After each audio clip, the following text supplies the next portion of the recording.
Live from Pahrump, Nevada, the Valley of the Dirt People, it's Tech Talk Taco Tuesday with your hosts, Jimmy Lewis and Logan Tyler.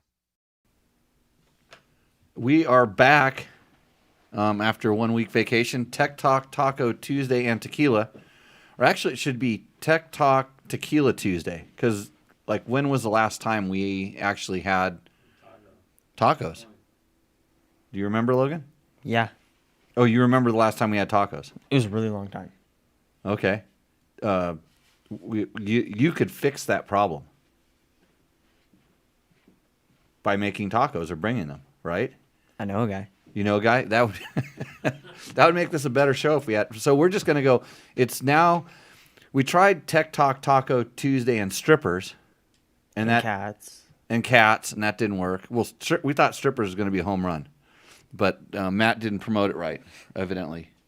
So... everybody, welcome to the show.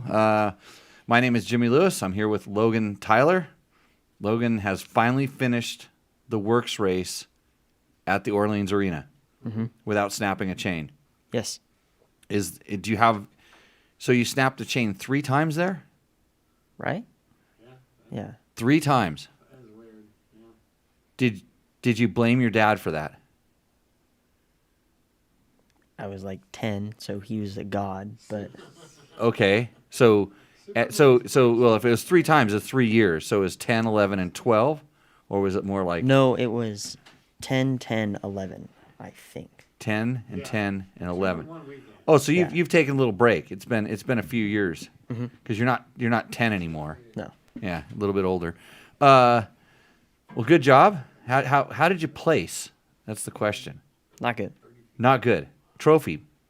No. Participant award. Yes. Oh, good. Okay, good. We're all happy now. Really short podium interview. Really short. You got on the podium? Or not podium interview, I should say. After race interview. Yeah, there we go. What happened 5 seconds ago? Oh, this is the after race interview. Yeah. Well, let's pretend you're on the podium. Do you want to thank your sponsors or anything? How'd your race go? You have a lot of fans in this show. Yeah.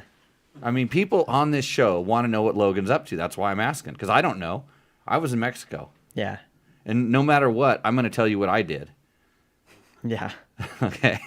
So. The better story was last weekend when he did 70 miles in a 50 Yeah.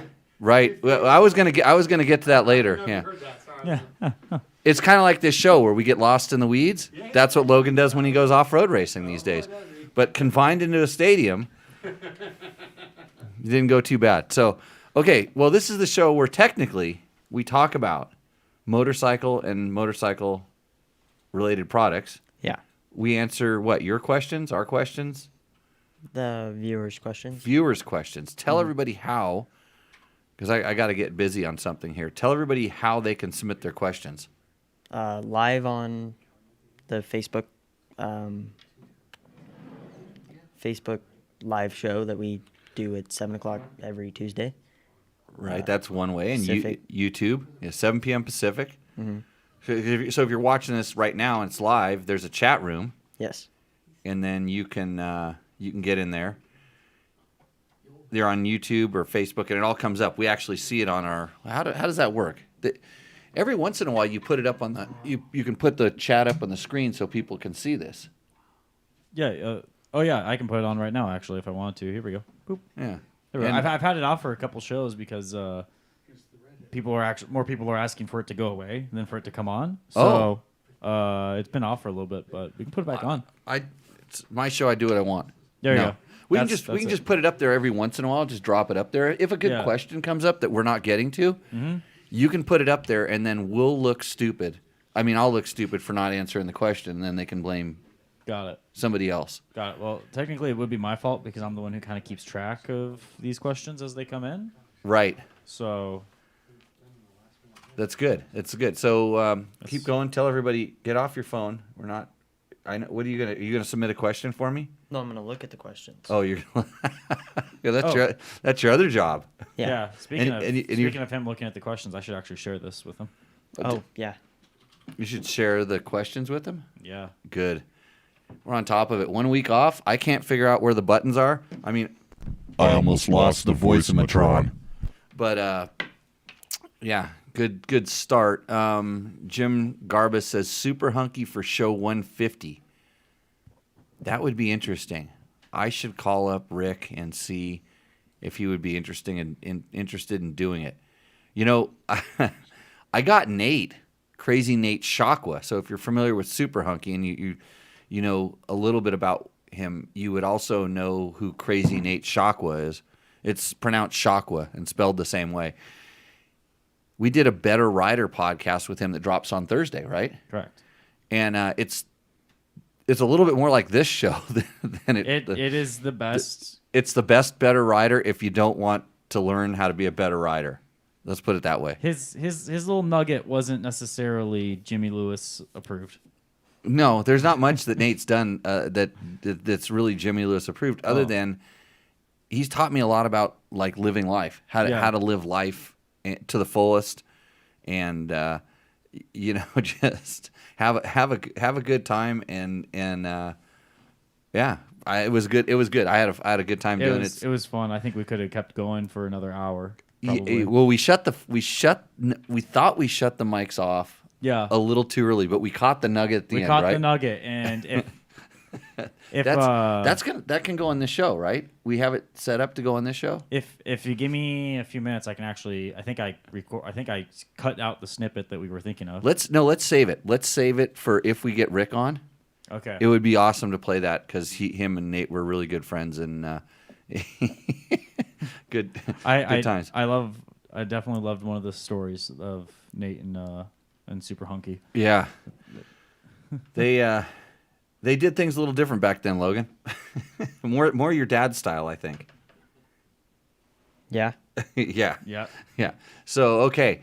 So what happens is on this show, we take your questions live. We have questions that people submitted through email. Every once in a while, I check my Facebook something or other messenger, and a question will get put in there. So lots of different ways to communicate with us, and then we do our best to give you an honest, no nonsense answer. And I wanted to kind of go back to actually, we'll do that later because I wanted to go back to that one question about the Recluse clutch. Mm-hmm. My bike came, basically the question was, the guy said, my bike came with a Recluse clutch. And I think I should learn how to use the clutch, not let the Recluse do all the work for me. What should I do? And then there was some talk about basically unscrewing, because it was on a KTM on a hydraulic one. He was talking about like unscrewing the free play gain so it worked like a normal clutch, but then the Recluse still does stuff, so we didn't think that was a good idea. Mm-hmm. But I don't know if we actually said it on the show was, man, find somebody with your bike that doesn't have one that wants a Recluse and just trade the parts. Because he didn't get the box with all of his stock parts in there, and there's lots of little pieces in there, but if you can just take everything out of a stock one and take everything out of yours and just switch them, that guy will now have a Recluse and the same problem that you have if he ever wants to sell it. And back to that. So I think we just fixed that question. Got it. Good. I think the reason he didn't like the Recluse was it was more that he didn't like it. I don't think it was set up properly. I was telling him maybe he should, adjust the springs, change the springs, change maybe the weights in the clutch. But to make a long story longer, we can help you with technical questions. So what's our? We should probably talk about sponsors. I was gonna get to that. I just forget that all the time. Right. We are. Logan, who sponsors this show while I get busy here? Yamaha, Moto, Scott Sports, Climb, DDC, Trail Tech, Fasst Company. The Amazon and Rocky Mountain links are on Dirt Bike Test on the posts that you guys put up. So if anybody in the chat could understand what Logan just said about the Amazon links and the Rocky Mountain links, let us know. Okay. Because you should probably explain that a little bit better. Tell them like at the bottom of the stories in Fresh Dirt, there's a thing down there, and you can type in there and go to Amazon or the Rocky Mountain banner. You click on it and you go there, and then since you go there through our site, that's www.dirtbiketest.com, we get a little piece of that, and it does help. It pays for your appearance fees. Just think that came out of my mouth and then count that as the score. You have a really good way of just deflecting the slam, just full deflecting. Yeah, really? Is that where you're gonna be a politician? No. Because those guys just need to talk, but it's kind of like me, just like the mouth moves and just stuff comes out. You're just filling space. But unlike me, you just have to say things that make people feel good all the time. Mm-hmm. And sometimes I have hurtful words. You ever notice that? Yeah. The JimmyLewisOffroad.com online course, if you use code TechTalk22, you get how much percent off? It's 10%, right, Matt? It's 10%. 10%. Nate's Better Rider podcast coming out Thursday. Fasst Company making flex handlebars, spoke torque wrench, impact pegs, brake clevis. The rear brake pedal clevis, and it has the spring in there, so you take the spring. You know the spring on the KTM that breaks or falls off a lot. That you take that out and then actually puts it in. It's like a really like full factory part, is what it is. So out of all of our sponsors, whose stuff do you use? Scott's during the winter. Scott Climb. goggles. Yeah, During the winter. Climb. Only climb during the winter. Hey, did you see Matt's gear? Yeah. He looks like a trophy. Yeah. Yeah. Yeah, well, I got to wear it these last couple days while doing some private lessons, and that gear is fantastic. You look like a trophy. That's all I'm going to say. It's black With or without the gear. black with gold letters. It's Yeah. pretty sweet. Did you get me your sizes for the climb order when we did it? I was late. You were late. I think. That's why you don't have really Yes. awesome vented climb gear for the summer. Yes. Whew. I think that's it. Prospect goggle? You running the Prospect? Yep. You need tear-offs? Have them. You haven't needed tear-offs. No, I So you're so far back that you're not even getting roosted. no, I have your tear offs. I've got a lot of tear-offs. They send me tear-offs, and I never get roosted. So I can sponsor you, bro. All right. Do you have tear-offs for climb goggles? Yeah, I have those too. I might take a pair just because I'd like to keep them. Keeping the brand. That's good. I have a Yamaha. I have something you can buy off Moto. Hey, so your Yamaha's for sale, YZ250F? Yes. Yeah. You should, there's a lot of people that might be looking for that bike. You should say, hey, I got a Yamaha for sale too. It's the white model. Okay. Not just the blue one. What year is it? 19. 19. Oh. My dad has something from Fasst Company. Right. And Hey, did you got the new bars? Showed right up. Yeah. It was gonna be like 3 weeks, and bam. They're there. Yeah. They're back in, I think they're helping the supply issues, or you like a bend that's not the super popular one. Cause whatever I like is like, they seem to be back ordering on quite a bit, but then again, you don't have 60 motorcycles to try to keep bars on, which is I definitely have a few left. a little problematic. So, anyways, all of these sponsors are we like all of them, and I generally I've told a couple people that we didn't want the. I mean, we wanted their money, but I couldn't honestly say that I really like their stuff. They kind of wanted me to promote something that maybe wasn't up my alley, and so it's not to say that the product was good or bad. It was just it was. I couldn't, they wanted me to say something that I organically couldn't say, and so I didn't. So all of this stuff is stuff that I use regularly, really like it, and they're supporting the show. So if you like the show, support them. Or if you want to know why I use it or why you should or shouldn't use it, I'll tell you. So, work for you? And if you want tours in Costa Rica, go to Costa Rica Unlimited. They have gas and KTM's 2-strokes and 4-strokes. U.S. guides. Did your dad book your tour yet? He Wants wants to. to. And if you tell him you heard about it on Tech Talk Taco Tuesday, we heard that you get the palatial suite. When you talk to him about booking, say, I heard about it on Tech Talk, and say, does that mean I get the suite, the best room? The presidential suite. Something like that. Yeah. So, okay. Let's get right into the questions on the show here. Again, these were submitted by email, and Troy Hicks wants to know, how did Jimmy not get killed in Mexico by the cartel? Cartel is scared of me. I'm pretty sure. I had a really good time down there. I was kind of a little freaked out about going down, but I went down with Norris for the Mexican 1000, and really I flew through the border crossing things. The worst attitude was the guy coming back into the United States.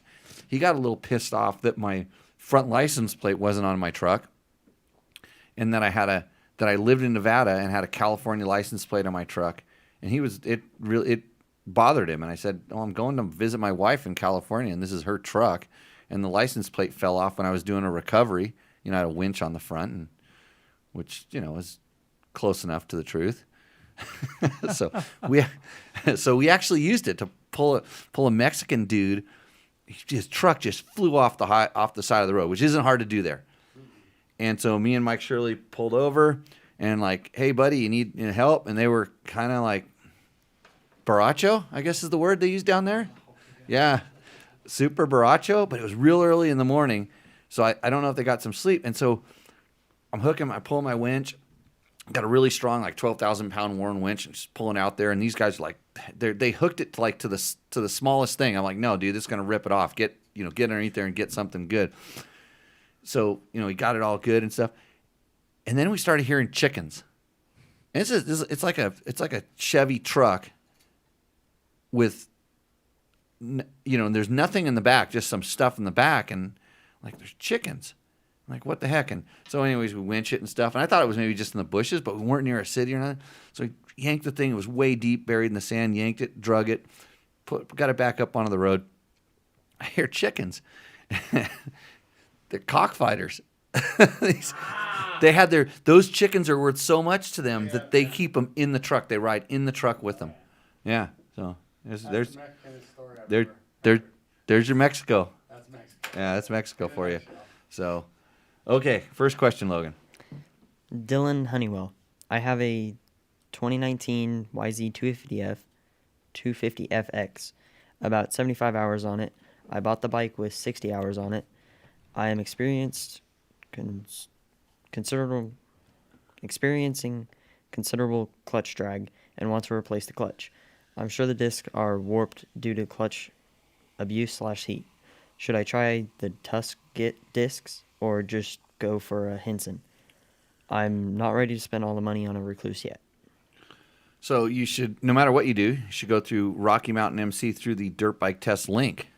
And that's where you're going to go get whatever clutch plates you want. And I'll tell you, I have used Tusk clutch plates on some of my KTMs and have had nothing but success with them. So it was in one of our 250s. Actually, I think it's the black one, the little short one that gets rented a lot. Yeah. So that one has a Tusk clutch in it.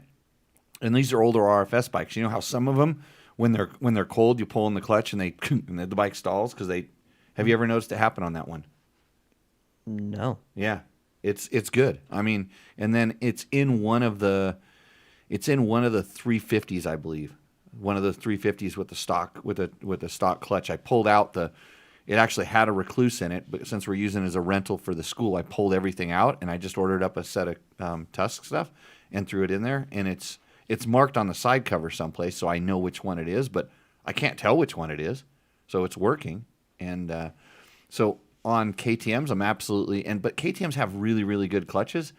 Yamahas, I've always had, and what year did he say? 2019? 19. Man, I think they kind of fixed it by then, but just a little bit earlier than that. I used to be really picky about the FX and the WR clutches. I didn't like them. And if you look at the part numbers, they're mixing like different plate materials and different steels and metal plates in there. It's a pretty complicated like mix of parts. So, and when I was picky about it, it was mostly when it was in really technical stuff, and I was clutching. It was the WR. I know for sure. I was kind of clutching it. It just would engage at weird times. Not that it was like from being worn out, but it was just like when the friction would get to a certain point, it would all of a sudden really, really grab. And I ended up going back to like all motocross plates. Whatever the motocross bike had in it, that's what I put in the thing. So I would give that Tusk, especially at the price. I don't think you're gonna complain. And you'll probably, if you get good life out of it, let us know for sure. Let us know. But I would just go ahead and replace everything, and you'll probably be pretty happy. So yeah, that's what I would do. The only thing I want to add to that is that I have the Tusk plates in my 300 and no complaints. Yeah, there we go. That's not strike three. That's 3 votes of approval. Yep. So here at the table, The council approves. the council. Have you used them, Logan?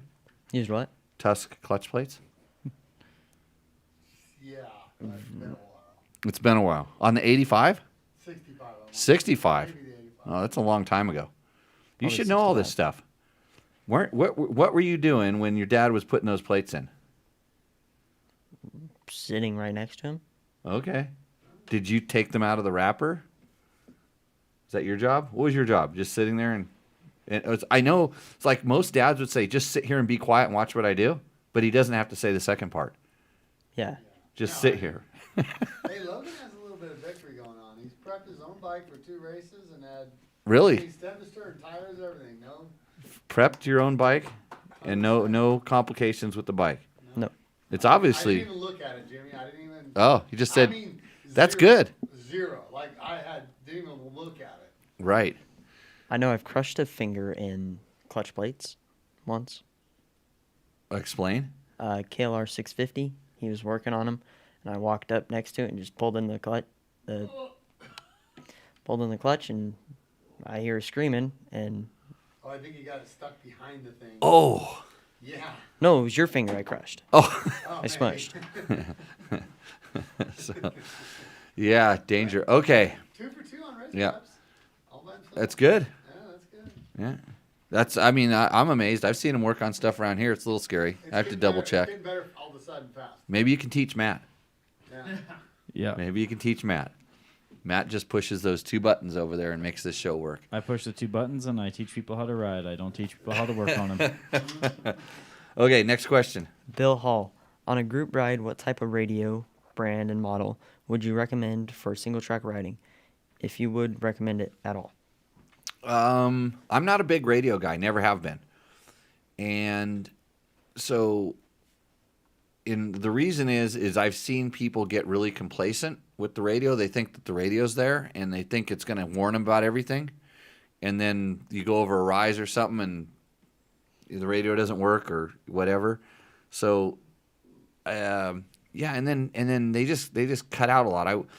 There was a company called Cardo that was making some stuff that were, just the helmet, they mount in the helmet and you could play your music. You actually at the time had to run a wire and it was funny because I could play my music and somebody else could also listen to my music on their thing, but it would cut out all the time. So they were like, that's cool if I'm right on your ass and stuff, but if I get a little bit back, it starts cutting out, like dropping a call sort of a thing. And so it was not that cool for them. It was cool for me, but I'm not a big radio guy. I'll tell you what, I know that PCI radios makes the high end stuff that a lot of the racers use, and they have some kind of stronger stuff as opposed to the little helmet ones that run through different methods. Whether it's it's all has to do with the frequency and stuff. I'm not an expert on it, and I've never had super good luck with it. So yeah, can't be Cat's telling you. inside. Oh, we found a cat in here. Yeah. Who's in here? There must be the door on the other side of the house must be open. I heard it. Yeah. So, yeah. Do you use radios? No. No. I've seen a little bit that now that the dads put the radios on the kids' helmets and they just yell at them the whole time from the side of the track. I run AirPods when riding pit bikes, but Okay. But not radio. no. Yeah. Well, you could do that and you could take a call and it could work like a radio, right? Yeah, I do that. You just take your calls while you're out ripping pit bikes? Yeah. Do you talk more then than you do? I'm a really good listener during that. Okay. Just checking. Okay, next question. Definitely real person says, "Hi." Definitely real person. You didn't give me a name, so that's what the Okay. name I gave this person. Definitely a real person. Ear emoji. There. Nice to meet you. I have a female friend with a good financial. She have no time to make friends for busy work. Now she wants to marry a man between 27 and 55 years old. If you are more than 27 years old to 55 years old, reply the number 1 and click the link to message her immediately. Oh. Finger down, finger down, finger down. Wish you have a happy life. Oh. Which- how old are you, Logan? Not that old. Rules you out, Matt? Freshly 25. Not old enough. Not old enough. That Yeah. leaves me. Yeah, that's just you. I wonder why I get these emails. You go out of the country, and all of a sudden this is what comes in. Yeah, look what you have to look forward to. You know, if you ever have a hard time finding chicks, Logan, they're out there. That's just proof right there. Yeah. And what is she financially? What? Financially, Good financial. With a good She's with a financial. good financial. Bob, how old? You're out of the league too.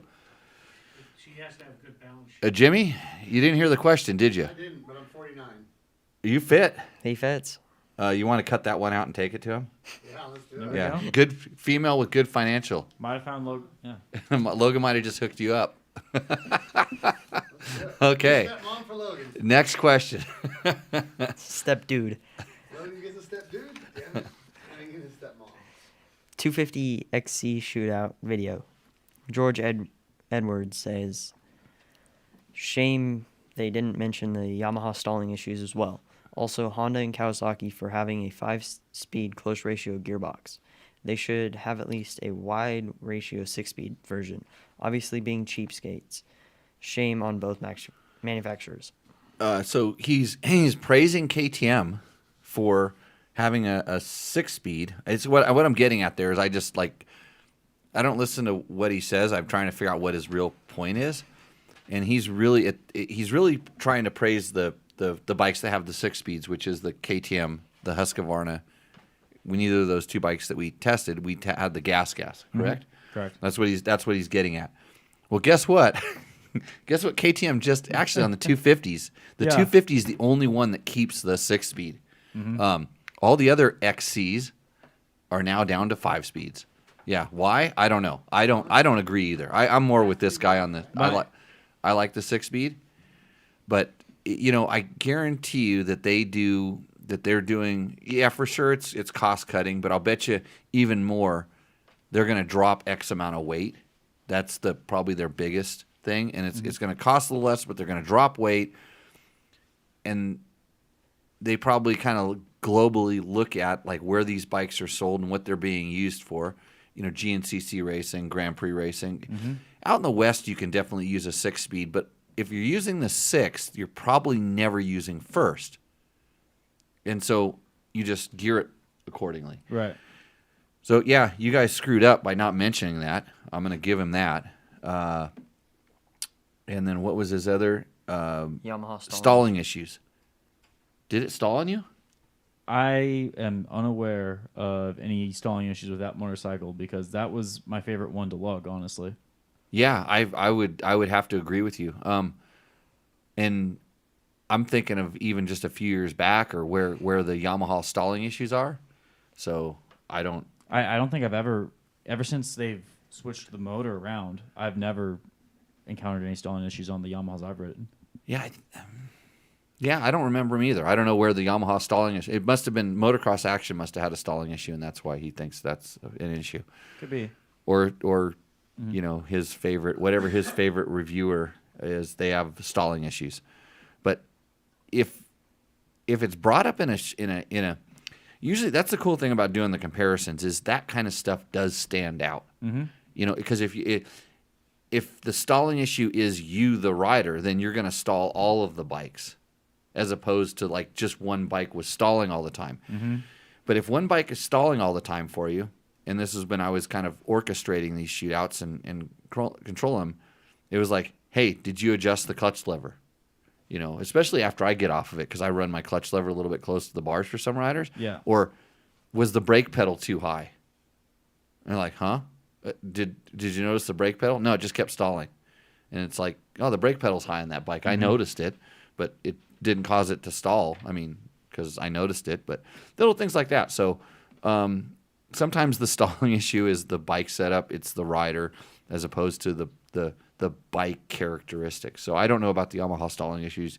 I didn't ride these bikes, so I can't speak to it specifically, but generally Trevor is pretty good with that stuff, and you would have picked it out too. That's why I asked you. Well, we were for the most part, we were riding a lot of tight single track, for photos and videos. And I don't recall once stalling that bike. Did you stall any others? No, not really. Well, okay. So anytime that I stalled a motorcycle, I totally was expecting it to stall. You did Like, it, yeah. Like I was a gear too high and I missed shifting down at just the right moment. I shifted a little too late or something like that. Got it. Okay, next question. DMV E36. I'm not sure about you guys, but I can't seem to find any Hondas in stock. The factories are delayed. Oh, you mean they don't just give you the motorcycle DMV 36 like they just gave it to us to test? No, there's supply chain issues for sure, still with certain things. It seems like the KTM shipping containers got unloaded like in the last 3 months because people are actually getting their KTMs. You see pictures of them all over. Like, look at me, I got my bike. Look at me, I got my bike. And but I'm not on any Honda pages where I'm kind of aware that the plug has been pulled. But yeah, it's just unfortunately it's a sign of our time. So Curly says that email was a scam. Mm-hmm. I never would have picked that up. Oh, that it's a. Oh, that it's a, you couldn't tell either. I know. I didn't either. I thought it was legit. But he's saying it's a dude. If it has good financial. Well, that's good news for you. With your Grindr account, you can get those numbers up, buddy. Oh, no. Wait, what's more important, social media or good? Okay. One of these days, I kind of want to actually make you a Grindr. No. We'll get photos of you in the Cherubies sexy shirt. There's There's a plenty. video somewhere of you doing a beer mile in Death Valley in that shirt. On my phone. There it is. That's your Grindr I could probably with that video, you could post that video, and I'll bet you I could get more followers than 70% of the people on Grindr. Probably. Yeah. This is Elon Musk on Grindr yet? No, but it is important to I want to make an important distinction. It's not a social media platform, so it's not really like a followers. Okay. Yeah. And you don't get thumbs ups? You can get thumbs up. I don't know how similar it is to Tinder, but. You know a lot about it. Oh yeah. Okay, next question. J Smith 809. Good review. The FX is the bike to have. I like mine better than the KTM 300, but I have also owned a 22 Honda 250F, and its middle name is Agile. It's almost too agile. Agree with the other 90% of his comments. The Honda is really good looking bike. Wow, somebody agrees with us. Yeah. And they took the time to write it down. They did, and there's an important distinction that I made a comment that made you raise your eyebrows about how I felt like the Honda was fairly planted, like especially in a straight line. Mm-hmm. Like I felt like it wasn't as what's the word I'm thinking for? Twitchy? It wasn't as twitchy, or as his term, I said it wasn't as agile. Okay. As I felt like compared to the Cowie, because I felt like the Cowie, that was like the most comfortable bike for me to hop on, and I instantly felt like it was very light, and I could turn it really quickly, initiate a turn really quickly. Right. With that compared to the Honda. Yeah, and sometimes it could be how it's set up, how that bike in particular is set up, and it could be also just where you're riding on it, have to do with whether it's set up like sag or fork height or or bar position where they're rotated forward and back. It can make a big difference. But Right. I think they're all getting really good. So They all are, and that's one thing I've wanted to point out about his comments. He said that the Yamaha is the bike to have, and one thing I want to clarify is I think any of these bikes can fit someone's needs just fine. You know. Yeah, I told Trevor. I said, in my world, when we used to do this kind of comparison, where you go and pick a winner and stuff, my next thing would be to take the last place bike, the one I was least happy about, take it, and then modify it to make it the best. Right. Like, what would I have to do to this bike? Which is a lot of times is a lot of work, and it wasn't the easiest. It wasn't the easiest thing to do, and sometimes it was impossible. But it was like, hey, let's take this one that wasn't the best, and can you, how can you fix it? What steps would you take? So, and actually, I was when I was talking to Trevor about this, with that Moto click, we have some questions about this also, which is a telemetry for your suspension. I was telling him how he could use that to affect The gas. to do it, and also to test your suspension tuner out. And see how especially if you brought the suspension tuner some charts, and this is a tool that can be used for that. So we'll get into that in a little bit later. Next question. MX Engineer 1. Great video, Matt. I like your direct and to the point ranking and summary of each bike. YZ250F/FX really sets the bar for the potential throttle torque feel for a 250F. Did you try any different maps on the 250FX? Any comments on the chassis feel between the bikes, like aluminum versus steel? Did you try a vented airbox cover on the gas or get the map switch so you can try different maps? That's to you, but I just because I always interject. That's what I Yeah. do. I remember that guy's email address. He's actually, I believe he is. I don't remember his name, but I believe he's actually a Honda engineer. Oh, really? He works at Honda, and I don't think he's. I think he's on the UTV side by side because I've had some discussions with him before. But yeah, good questions. Yeah. And then actually the reason why I included this one was because I wanted to kind of admit something. Like when it comes to the steel frame versus aluminum frame, I'm not necessarily as in tune with the motorcycle to really feel the difference between like the flex and everything that I know it gets brought up a lot. All I know is that I do tend to enjoy the aluminum frames a little bit more when it comes to like wide sweeping corners, ones that don't require quick little initiations of the turn. Right. What I do prefer about the steel frames is I do feel like they're just a little bit more planted. Huh. I don't know if that makes sense there. If what I just said makes sense, but No, it's like I said, it's a feel thing. Yeah. I mean, they do perform differently. In my experience, and it's getting to the point now where they've added enough flex into the aluminum frames, and they've stiffened up the steel frames in the right ways. Because before they would just try to make one more flexy and one stiffer without a whole lot of science behind it when there was the first aluminum frames. But the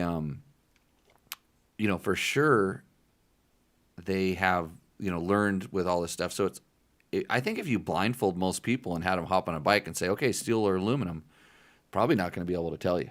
yeah, For me, I have to hit like sharp bumps, and that's when I notice it. Like when it has to be like kind of hard packed ground and kind of kicker bumps, and it really helps. Like kind of like you say, if you're just doing it in a straight line, not so much. But if you're turning just ever so slightly, then I can kind of pick it up. right. So now I don't feel so bad for saying I really have a hard time differentiating between the two. For me, it's more about suspension and how it's set up. In order to quote feel the frame, probably better have the same tires, similar tires. For sure, need to have the same tire pressure. You have to kind of to just hop on one bike and another and have a jacked up setting in one. That all of a sudden that's not the frame. That's the jacked up setting. That's the stiffer tire makes, now to me, a stiffer tire carcass makes more difference than an aluminum frame. Mm-hmm. You know, it's that simple. So you can put a heavy tire on a bike and a heavy, thick tire on the bike, and it doesn't matter what frame it is. You feel the thick, heavy tire, and then you say, oh, the aluminum frame's too stiff. It's like, okay. So I already talked about the Recluse clutch. I think I Yeah. cleared up that one. Mhm. So Thought so. Got Move that. on past that. Moto click test. John Jackson says, glad to see that this technology is made available to the public. This could be a game changer for people that didn't know what they want or the capabilities of their suspension. Suspension mapping is going to be a thing, just like the engine maps has in the recent years. Now, when are we going to see semi-active suspension for dirt bikes? Well, the question is, when are we going to see? Not for a long time. I think that's pretty far out there. I think. I mean, where is it legal any place? Is active suspension legal in any kind of racing stuff right now? Because that's where, you know, and there's a huge cost that comes with it. Once it gets legal in the racing, then all of a sudden manufacturers will, or aftermarket will make it, and then manufacturers will start thinking about having it. Right now, like on adventure bikes, they have electronic adjusted suspension, and on most of them, it's a preload adjuster, and that's so if you put your wife or luggage on the back, you can push a button and it cranks preload into it, or they have they adjust the rebound most of the times. And it's getting better. They're actually, it's funny, even that Harley adventure bike, when you slow down, it lowers the bike because, you know, it wants to have more travel and stuff, so it lowers the bike down. And I guess through a combination of spring preload and some damping control, so it just sacks the thing out. But it's coming, but I don't think it's going to be, I don't know whether it would be that. I'm sitting there trying to think of like when it would actually be an advantage, because the problem is when you as a rider get used to something, and if the computer picks up something that's not what you think, and the suspension reacts, and you know you load the bike a certain way, or you expect it to hit a bump a certain way, and it does something a little bit different, that's going to screw up the rider. And even now with, you know, like a lot of times with the high level fuel injection tuning and stuff, you know, these things have traction maps that they call them traction maps that sense rate of RPM increase. And so it's not really traction control because that's not allowed. But like a lot of times the riders, they don't know what the bike's going to do because it's thinking, you know, it's actually thinking for you. So I don't know if it's going to be a good thing, but for tuning your suspension, and here's what I told Trevor. I said, you take the bike that you like and ride it around a known track that's consistent. Ride it and check out the graph. And take the bike you don't like, ride it around the track, and overlay the two graphs. And see, now you can see in the way the suspension's moving in like a visual representation of what it is that you like and don't like. And then you can kind of break it down. Is it low speed compression? Is it high speed compression? Is it the way it's rebounding? Is it, you know, is the bike squatting? Is it, you know, spring rates at that point? There's a lot of stuff you could see. And then you could say, hey, I like this characteristic. And then use that information to go back in and do a setting change on the one that you don't like. Mm-hmm. So use, you know, if you can't necessarily feel it, but at the same time, you would have to take a bike that you know and ride it, and then figure out what it takes to make the changes on the graph. Like, what does adding compression do to the graph, you know, where the shock, what does reducing compression do? So you'd have to isolate all the different things so that you could figure out what it was. So you'd say, hey, I need to do this to this bike, or, you know, and what does maybe ride height, you know, make a ride height adjustment. Does that all of a sudden allow that bike to perform the same as one that you like? So that's what I told him he should do, to figure out how to take one he doesn't like and turn it into one that he does like.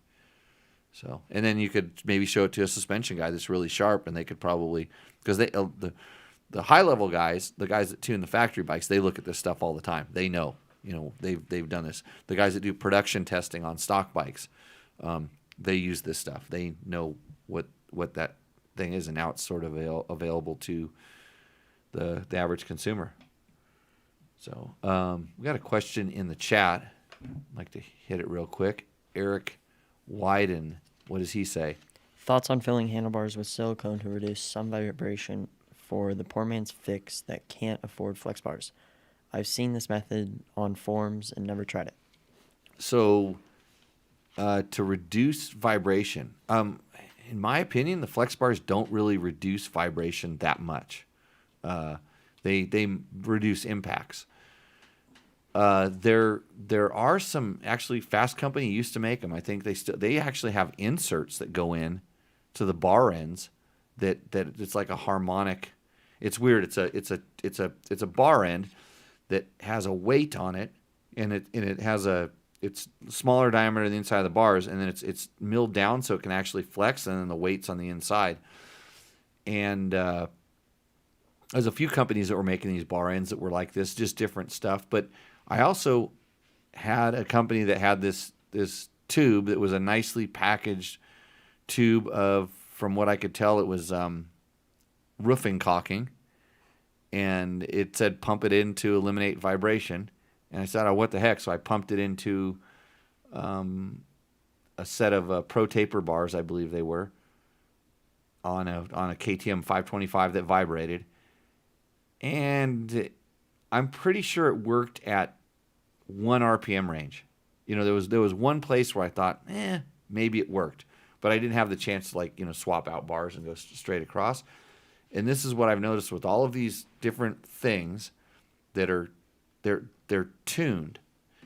And what works better for vibration is actually the BRP mount, or some of they're actually vibration dampening mounts that sort of isolate the top triple clamp. What's the one that they use on the KTMs? The ones that Rubber mount?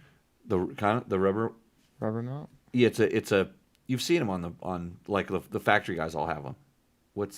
And then of course there is what's the other company that makes the bar dampening things? Mako. The Mako. That one actually reduces vibration for sure. But again, you're looking at the poor man's fix. And Eric, what bike are you riding? This will help me a little bit, because there's a for 2-stroke versus 4-stroke. There's two different things, and the 2-strokes.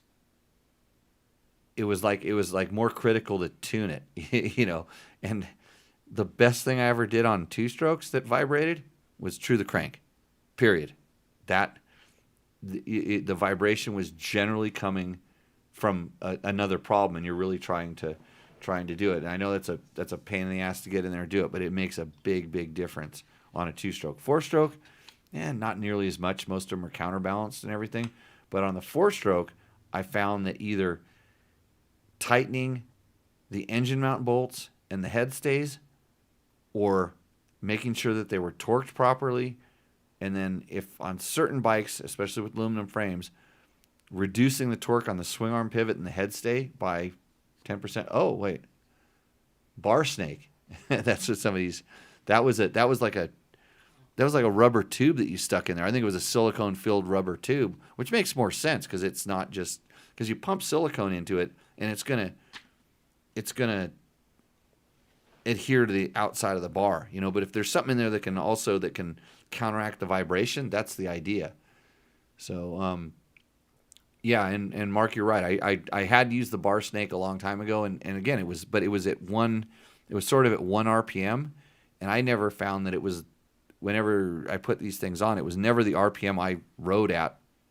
It didn't seem to work for. So yeah, Eric, let us know what bike you're talking about. If it's 2-stroke, I'm going to guarantee you that the best method would be to balance the crank, true the crank.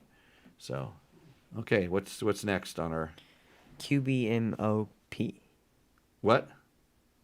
He says what name? What's the name? PBMOP. PBMOP. How do you pronounce that? lowercase p, b, No, uppercase. What? if that guy walked up to you and that was his name, you wouldn't say PBM Pew. You'd No, have- it's you'd have- it's very definitely not a real name. Yeah. Oh, is it a fake? Yeah. It's just a YouTube username Fake. for sure. I want you to try to say it. Come on, let's give it a shot. Also, it's lowercase q at the beginning. So Yeah. it's silent, right? No. No. Well, also it doesn't have a A U U? behind it. Yeah. So So it's it- he's a foreigner. It's improper grammar. I don't know. Maybe not in his country.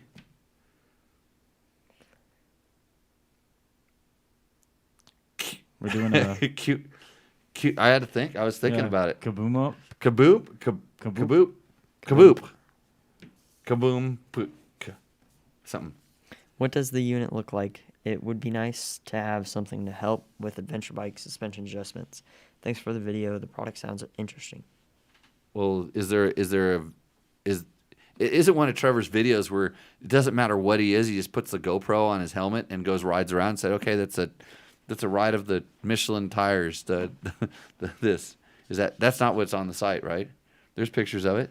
I believe there's pictures of it on the website. Yeah, there should be detailed pictures of it. So what does it look like? It's a box. It's an electronic box. It records data with some wires come out, and then there's sensors, and I believe that there's little magnets that hook to a certain part of the bike, and then there's a tracking magnet on the other side, and that's what it looks like. So there's a picture of it on the article banner photo, right. but when you click there, it's just a link to the video. Oh, But I'm pretty sure the video will show it. so he's riding around. Don't click that video. I'd hate for you to drop Tech Talk Taco Tuesday to watch Trevor's GoPro footage. This No, is he- something. he- This is something that you're going to educate him on. He actually interviewed the guy. They hopefully they hold up the product and they go, "Hey, look at this." Yeah, I don't know. What else did you want to know? What do you want to know? It sounds, yeah, the product is interesting. But ADV suspension bike adjustments. My experience is you're pretty much going to want to run them like maximum preload, almost all ADV bikes, maximum preload, and then a lot of times add a little compression and reduce rebound. And almost everybody I've told that to went out and rode their bike after they did that and said, wow, it made a huge difference. And then it's not going to get much better after that. That's it. And speaking of it, I'm drinking the Nora Special Edition tequila tonight. It's actually tequila Calera.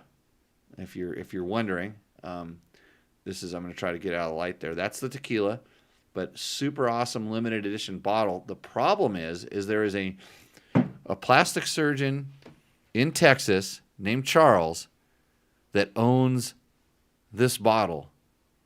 Evidently, I might have had some tequila when I made the arrangements, but I own the contents. I'm sure of this. I know that I own the contents, but I don't necessarily own this bottle. This is a high mileage bottle. It was their display bottle. They ran out. I went over to they have a merch booth at all the things, and I was going to buy some, and they were out. And so we got it at a discount because I think somebody did some sampling at the booth, not me. But we sampled the rest of it, and it's actually really good tequila. Can't get it. Well, you can probably get this tequila, but you sure can't get this bottle, and I can't even get this bottle. So, Nora, honoring the past and forging the future since 1967. So, yeah, that's the tequila. When are you going to start drinking, Logan? 28. 28. When he's 28. Got it. It's a good choice. Then you can afford stuff like this. When's your sister starting drinking? I heard she's good at tequila. Oh boy. Yeah. Oh boy. I heard she likes to take it and give it. Oh, Yeah. Yeah. Yeah, it's a temporary drinking. It's temporary drinking. Yeah. Temporary. Yeah. Just borrowing it. Just using it for a little while. Oh man, that's most people's tequila drinking experience. That's really no, actually, It ruined for me when I was. that's really good. but- It's really good that you have that experience because it's just more better tequila for me. You just keep going to that Jose Cuervo and have those margaritas all day long. Yeah, yeah. That's 1800. yeah. Have some 1800 and see you later. So next question, Logan. Gabe Adams says, really interesting video. I'd be curious to try Hey, it personally. wait a minute. Gabe Adams. Do we know Gabe Adams? We do Yes. know Gabe Adams. We know Gabe Adams? Mm-hmm. Gabe has done stuff with us before. Just a note is the talking was pretty quiet, then suddenly when switching to the riding clips, the bike is very loud. From editing point, that could use a little bit of fine tuning, but good video besides that. Did you forward Gabe's email address over to Trevor? I have not done this. Haven't no. done that. No. Yep. With that comment attached to it. No. Yeah, maybe you should do that. Did Trevor respond? Did he say, "Thanks, Gabe, for the input, man. We're really working hard here at Dirt Bike Test," or is he just blowing everybody off because now he's just a YouTube guy, YouTube star? No. I No. don't. That's awesome. Gabe's still checking out our videos. Yeah, he's got a couple. He's actually got another comment coming up too. Oh, Yeah. I can't wait for the one about Tech Talk Taco Tuesday and the producer. That's not gonna go over very good, is it, Matt? I'm always open to some pointers. Oh, open to some pointers. Okay. This What's the one I point? think's for you. Oh, for me, really? Yeah. Okay. I don't really like to talk about myself much, but No, it's about me. It's something you made. Oh. RM, like Rocky Mountain Lex exhaust review. Oh, yeah, I did do this. Gabe Adams. I like it. Great video. Short, to the point, and perfect for short attention spans. On the pipe itself is the loss in the mid-range that you noted even noticeable for the average rider. No. Yeah, no. The boost in low end and the loss in mid range, like 98 out of 100 people would not notice this. Probably not pick it up. In maybe if you put maybe 75 people, if you actually let them ride it back to back, like literally like had one exactly the same bikes and had them ride back to back, they could probably feel it there. But if they actually had to ride the bike, take the time to put the pipe on, put it on, and go out and ride it again, probably wouldn't notice it. It is there, and I measured some stuff on it, and there is a slight difference in between the pipe I took off and the what do they call that? What's the name of it's now what's the name of it? It's not they don't call it the power something. What do they call it? Flow, Duraflow? Is that what the Ooh, that sounds familiar. the brand name is called? It's like Duraflow exhaust, whatever. They're basically making it as a replacement part, like an affordable replacement part, and they've done an excellent job. And that's kind of what I was getting at. Did you see? Hey, it obviously has power. Did you see what happened to my one-off Graham Jarvis muffler? It's going to be hanging on the wall here. God, the Canadians that weekend just destroyed my bike. They were They- they were having a good time in the sand. They're getting the- back at me for calling them all a bunch of beady eyes, underground living, happy people. Oh, yeah. They like did not like both that. of our bikes that got wadded up, and it was like the one guy, he was like, "Hey, I'm thinking about getting a KTM 300." And I'm like, "Oh, you want to try one? That's mine right over there. Hop on." Mousetrap. Yeah, it was he got 3/4 of the way around the sand, and then he went from like soft sand to like a hard pack thing, and I guess that pipe had enough power, and so I don't. It's slightly heavier gauge steel. It's so heavy gauge steel that my FMF muffler, that it's all crinkled up into a ball, and the pipe is fine. I just took that, and it's gonna go on the wall or whatever. Did he sign it? Because I thought he said he wanted to sign it. No, he did not. Yeah, I don't think he was. He knew that I wasn't very happy. I mean, I wasn't. It happens. But I'll show you that muffler. Oh, We should it have. looked like he crashed at 100. I couldn't figure it out. Yeah. I'm like, Yeah.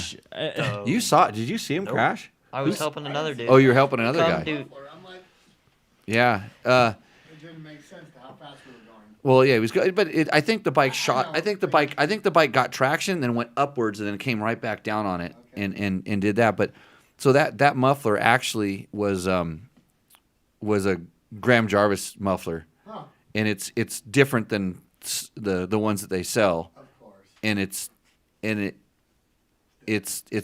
actually deadens the power a little bit. It's a little bit longer. It's longer, quieter, kind of deadens the power, but for torque, it's awesome. And now now I don't know how I'm not going to get it back. But this is like maybe that 2 or 3% that I wanted here, and I got to test a whole bunch of mufflers because when the TPI came out, they were deciding they had a few different mufflers, and they're like, hey, which one works on the TPI?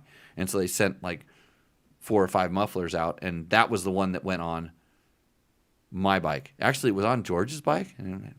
George is not watching. Maybe he's missing the show. It's good. So it was on George's bike, and it was because I was going to ride that bike in King of the Motos, and I took it off of his bike because he had to have a spark arrestor. And then he I think he might have noticed. He says, didn't have that other muffler on there? I go, no, George, that one works better. Yeah. So, okay. I know that guy's back was hurting more than his front, so I don't think the bike.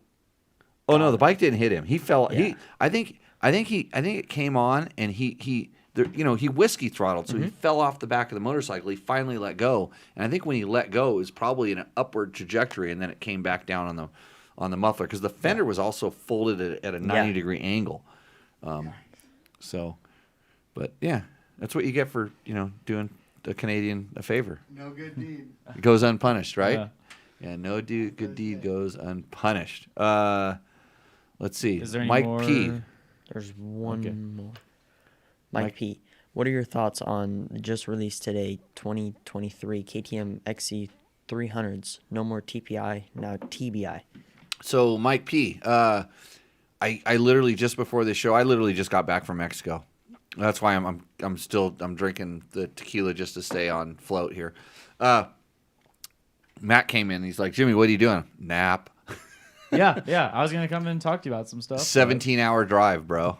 And like that was a lot of that was down the beach and along salt flats. I had a really good route. That's why I didn't get harassed by any of the border guys.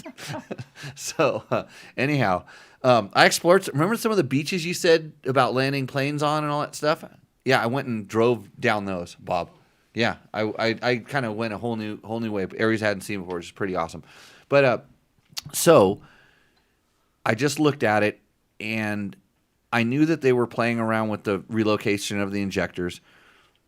I really want to ride it because I know some of the advantages and disadvantages of putting injectors in certain spots. And the reason everybody hasn't jumped on it is on the two-stroke, it's really, really critical.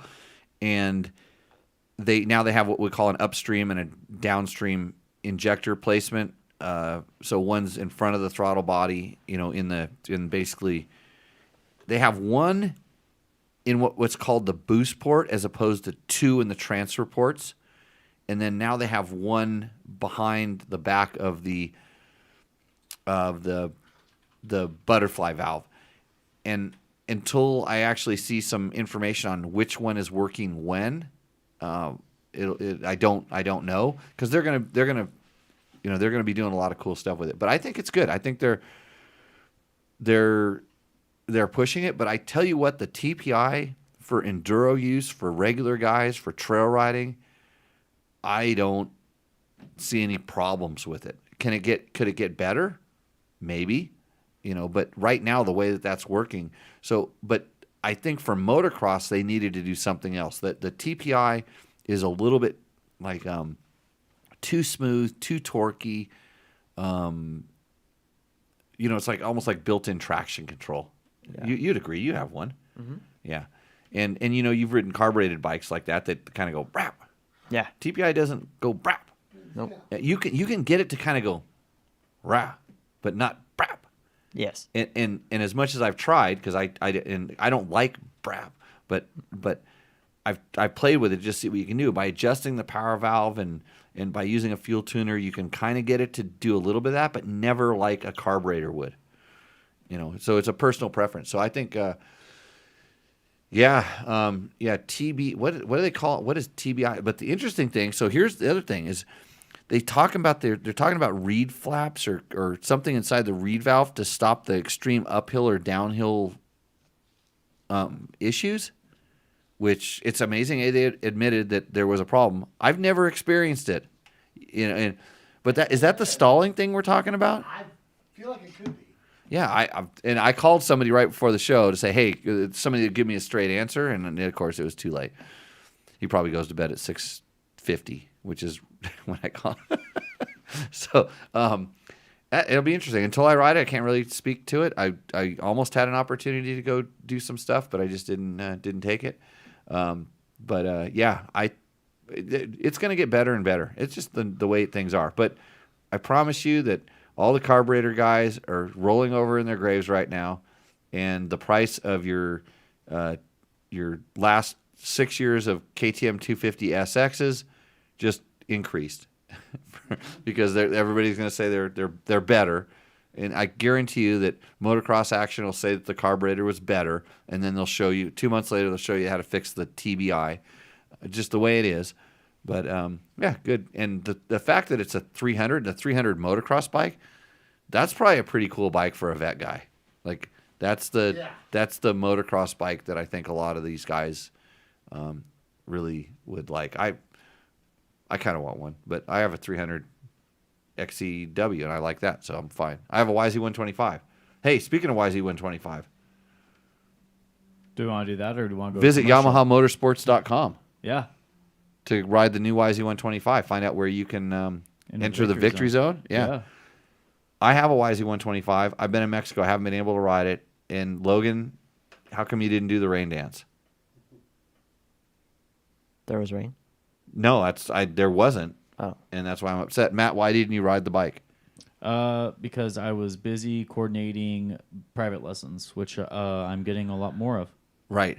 So I think it's tomorrow, just for the shits and giggles, I'm gonna go out and pound a sand moto on that YZ125 because it's time. I've been riding adventure bikes and driving trucks, and it's time to hammer it down. So, and I don't have the one with Monster Energy graphics, but you can get that too. Yes. If that's your thing. Both. Just like the Supercross champion Eli Tomac, he probably wishes he could ride a YZ125.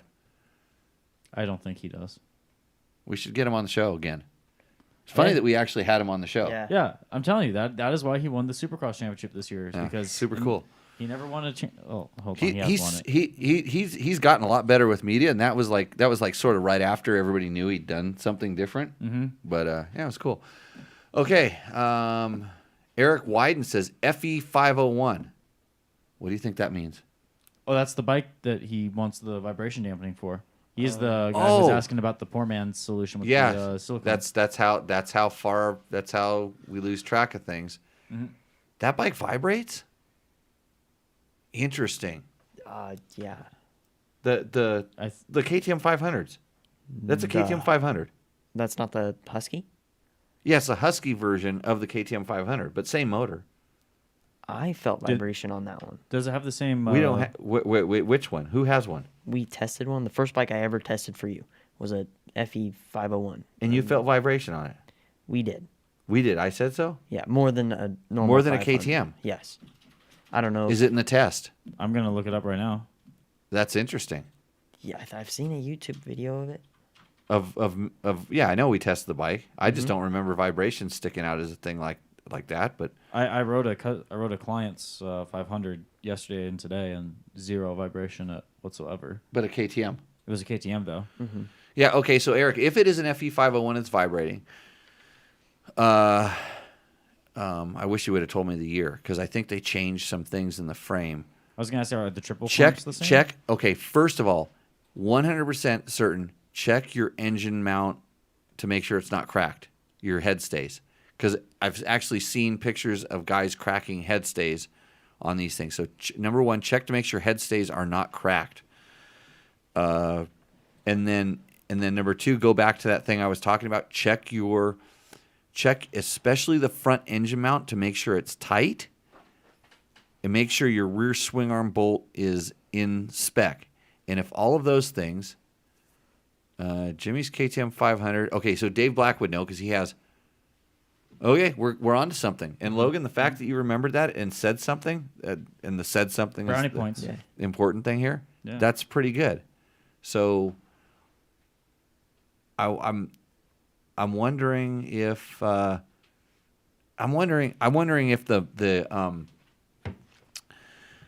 the mount points of the head stays are the same between, and the materials of the head stays are the same between the KTM and the Husky, and if not, maybe look into some different head stays too. That could solve it too.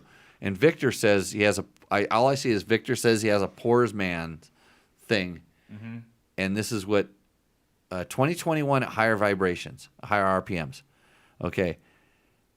I have a poor man handlebar vibration solution, but I want Jimmy to test it and then give me his opinion. I will come to Pahrump and make it happen. Okay, because Victor's generally in Facebook jail, and the fact that he mentioned vibration and Pahrump in the same sentence, I got scared. Right. Well, if you mentioned Sherry's Ranch there, then it would have been bad. Yeah. The composite subframe. Yeah, my brain cells are having a hard time going back to that. But if there was vibration, and we did mention it at test, I probably talked about it a little bit there. And I don't know that the composite subframe would amplify or decrease. It should decrease it technically, right? But it depends on how stiff it is in certain directions. Well, isn't it because it's a carbon fiber composite, correct? No, it's a plastic, like basically PVC or something like this. I don't know what they're made of. They break. I know that people break them a lot, especially when they. Oh, Victor says this is serious. I want to. Victor needs to come have the full experience. We need tacos, flat track, Tech Talk Taco Tuesday, and tequila. When's the last time we've done flat track? Yeah, he's been thinking about this. It was before the class a few weeks ago. The track was premium. That was a good. Oh, You came out. You were super sick, Yes. but it was good. I that's where I wadded up your sister's. I kept running into Cletus, Yeah. and I kept zinging him. Cooper, right? Yes, Bob. So you have to be careful what silicone you use, because the silicone with a really strong pungent odor, and I don't remember what it is, Bob is giving me silicone information here. that will attack the inside of the aluminum handle. Oh, so certain silicone could attack the inside of an aluminum With a really pungent handlebar odor. if it has a really pungent odor. Yeah. So is that the stuff that's like for exterior molding and siding? Because that has a really bad smell. But it's you can get the latex. that Yep. you do bathroom caulking with it. Yeah, I don't think that's gonna. Whatever his problem is, pumping something into the handlebars is not gonna fix it. It is. I will tell you this for sure. You're gonna have to go to a larger measure, and so Dave Black, who rode one of my KTM's, boy, did that bike have what bars did that bike had? He rode my bike, right? Mhm. Oh, yeah. He rode one of my rally bikes. Yes. That bike has the BRP bar mounts. That's the biggest difference between what his bike is. They really do reduce the vibration. And the reason I run flex bars and those bar mounts is mostly because it has the adapter for the Scott's damper, but secondarily, I don't feel that the flex bars really. If vibration is what you're going after, that's probably not the target product. The flex bars are really good for taking the hits out of the. They make bad forks good. That's all you need to know. If your forks suck, get flex bars, and you don't have to send your forks to a suspension specialist. And your wrists won't hurt, and you can ride tomorrow. And they're super strong. And all these years, I've never, ever, ever bent one. And I've had some crashes. They last forever. What else? You can adjust the rise on them with the different dampers. You can change the dampers on them. They're awesome. I recommend them for everybody, even if you're not an old man like me.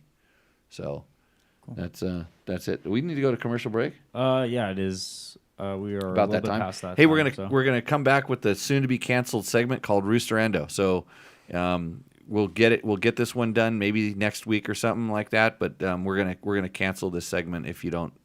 Well, I don't know. We'll see what the crowd says. We'll see what they say. Okay, we'll see you.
What's up, Moto Buddies? Mike here from Taco Moto Co. What is the Taco Touch? It's the best service in the industry. Virtually 24/7 tech support via email or text, and it's like having a dirt bike doctor on call every day of the year, helping you fix your bike or recommend parts or setups for you.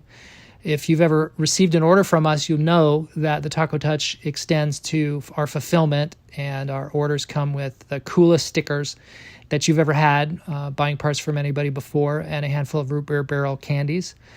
All of our Taco Moto Co. branded components come with a no questions asked lifetime warranty, and we'll even extend out the warranty of other manufacturers, OEM, and aftermarket parts where we can, sometimes for life. We test and tune endlessly and exhaustively and obsessively. We're trying to destroy everything that we can before you get your hands on it to look for weaknesses and to improve it, or to make recommendations to the manufacturer. And if it's something that doesn't meet grade, then we don't offer it on the store. Everything that we carry is something that we have personally used, tested, and ridden, and raced, and knows meets the high Taco Touch demanding standard. Go out and get some adventure. Okay, back, Rooster Endo tonight. We're going to do it. Logan, make a Rooster Endo introduction. Like describing it, or Hold on, I'm going to give you this microphone, and you're gonna go something like, "Welcome to Rooster Endo," okay? welcome to this again. Welcome to Rooster Endo. Go ahead. We Explain it. we Wee. we describe your bike if you send us them. Right, you're supposed to send a video submission or a picture and describe your bike, and then you're gonna. So this segment's off to a great start. You weren't ready for that, were you, This is a Logan? great addition. Well, I was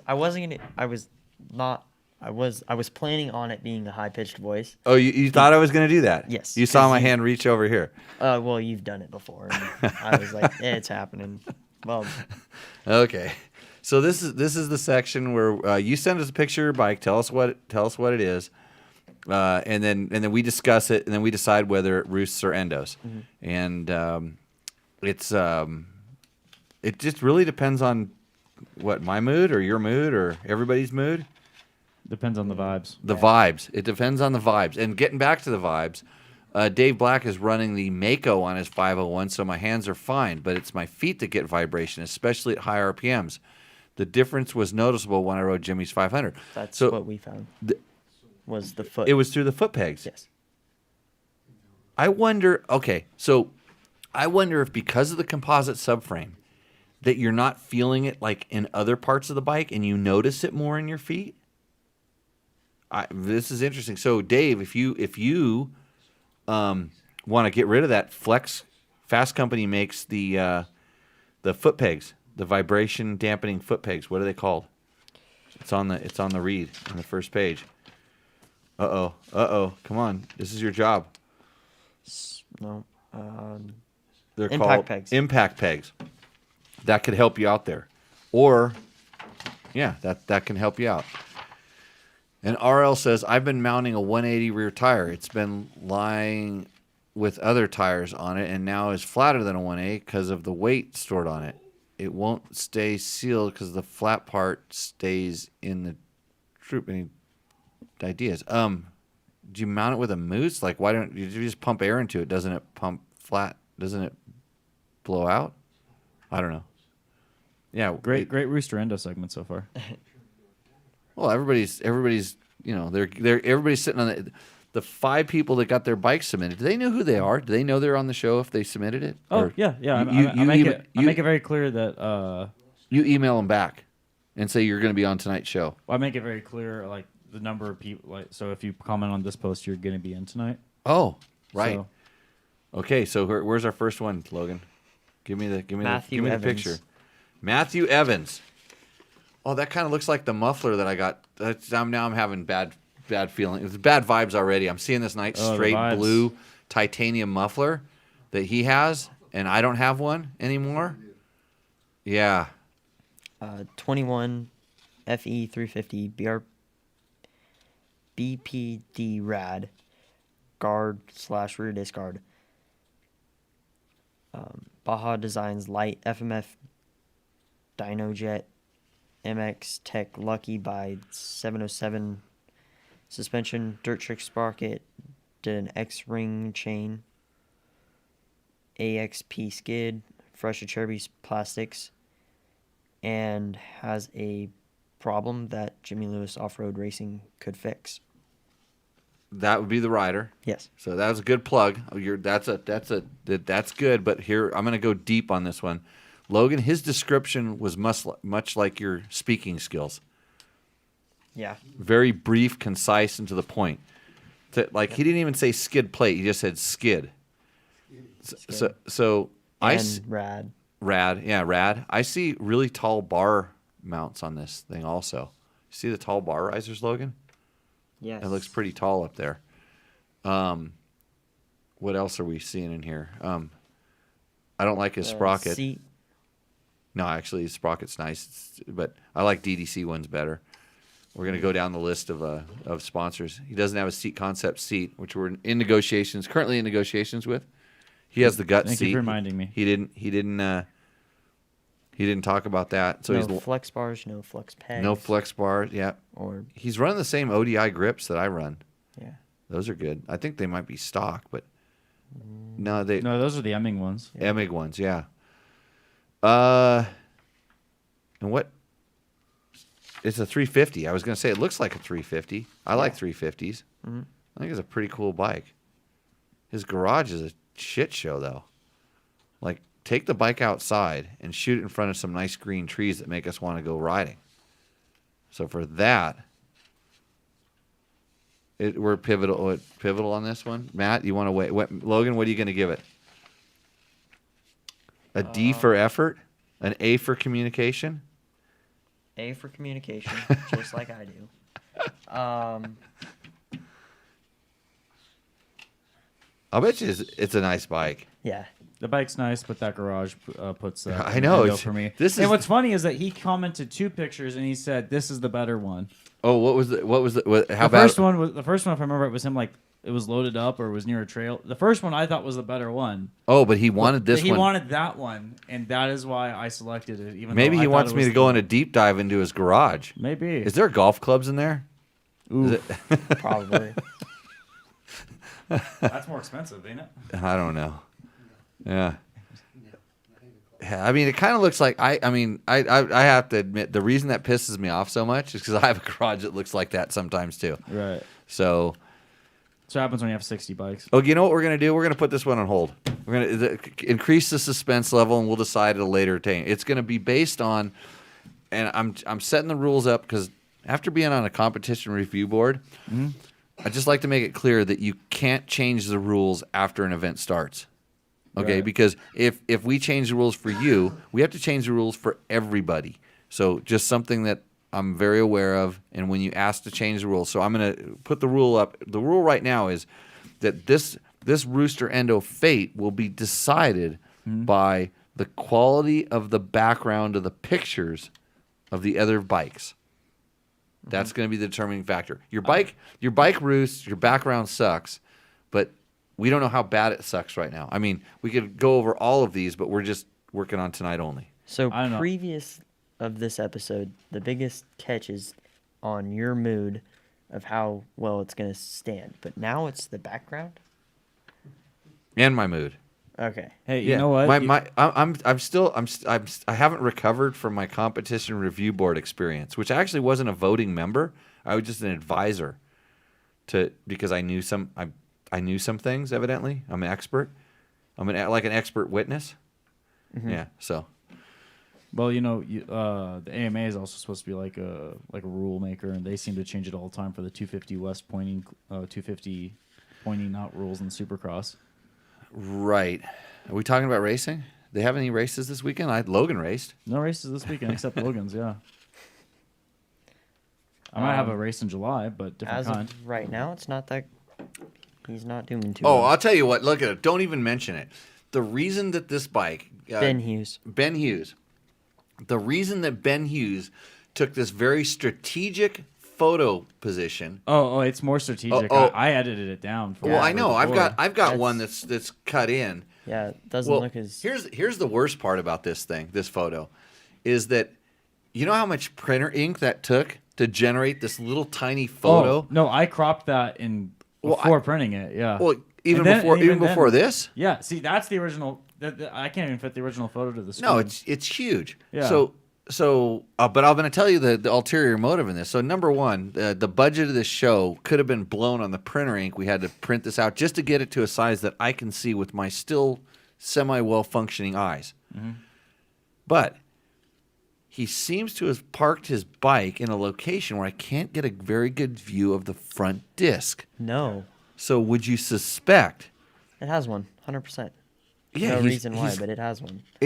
Yeah.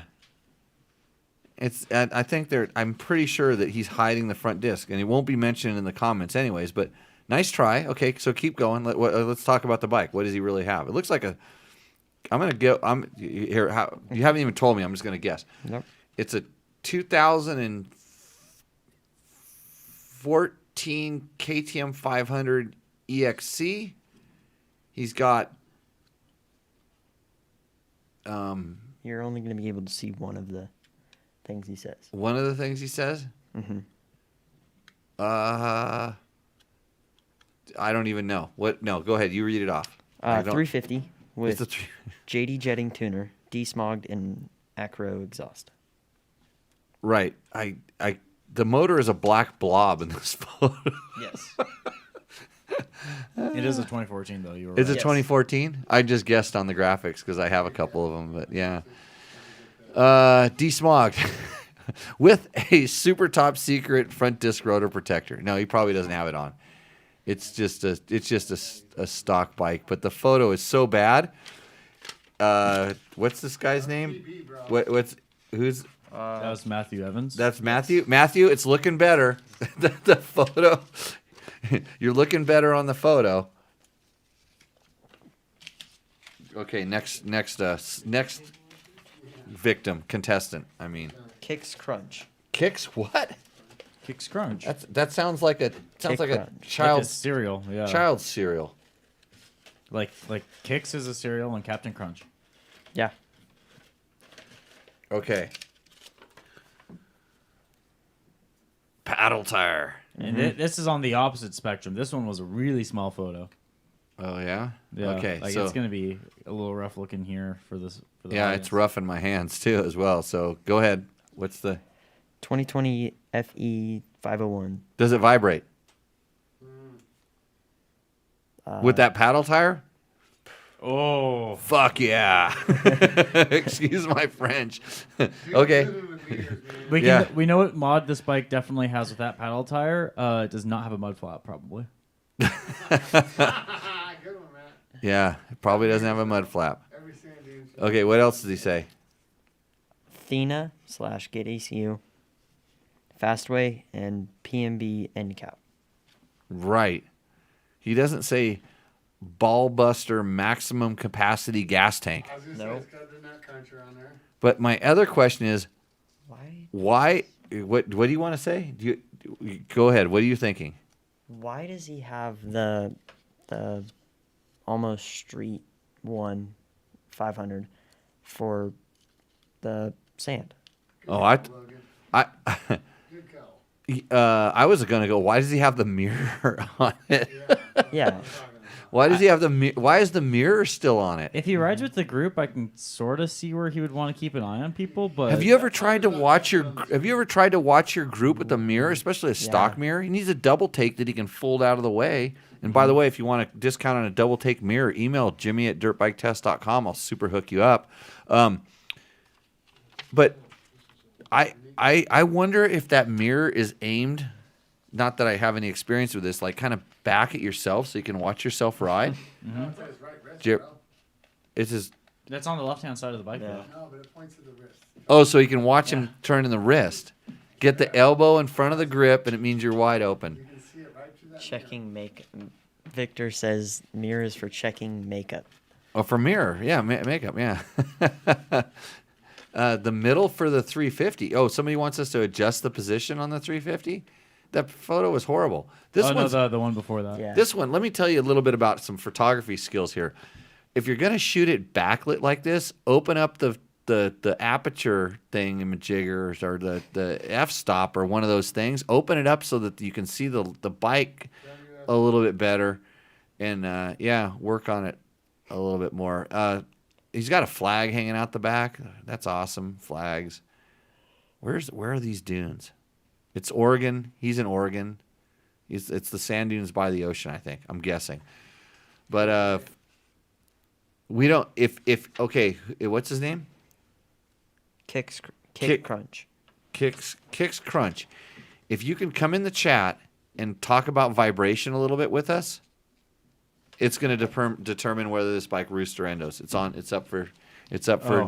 We're going to round 2 on this one. Is there gonna be, is there going to be a way for people to start protesting if we're going to be formal? Yeah, we're going to have a Okay. competition review board for the. So for now the there's going to thing. be protests as well. Yeah, we can protest it. It's just going to be Ricky in every single protest. This guy is loaded. Joshua Arney. Joshua Arney. He's super loaded. That's good. Vortex Yoshi RS4 full system, AXP skid, Flatland rad guards, IMS 3.1 tank, C Concepts low, Adventure Spec mini fairing, Hondo garage phone mount, Trail Tech Voyager Pro, Tusk Bark Busters. Voyager Pro, thumbs up. Tusk parts. I wish he would have, dude, if he would have used our code to buy all those Tusk things, We could have made him the biggest picture. we would have made him the biggest pictures and we would have tacos tonight. Yeah. Yep, I see our tacos out of the commission there. Is that what has he got in the tank bag? I'm not a big fan of tank bags, but is it Ibuprofen, ibuprofen, right? I would guess. Where's he going? Hey, wherever he wants. Does he live on that thing? That's Why is there so many bags? because he's got stuff. That one is really long. That thing, you know what? That's Hotel. If you got a buy a hotel. you got a 450, you buy a hotel. Yeah, no, some people like to be out in the sticks. I'm liking this thing. More stuff? Is there more stuff? Keep going. Yeah. MISC guards, Miscellaneous guards. He's talking like you.